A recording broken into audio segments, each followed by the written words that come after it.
Lisaks 10 finalistile näete siis tõelisi Eesti muusika tulevikutegijaid, noori, kes on tõesti väga-väga andekad ja vastukaaluks nendele on kohal ka vabariigi kõige skandaalsem vanainimene. Teatud ringkondades on tegu lausa kultusliku persooniga Eesti Laulu finaalis. Ootame temalt palju rahvatarkusi.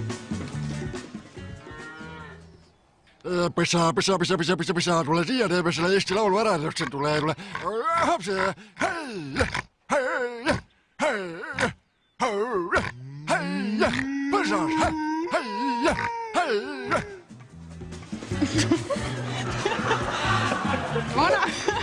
Vana mehega kohtute juba finaalis, siis selgub ka, kes Eesti Laulu võidab.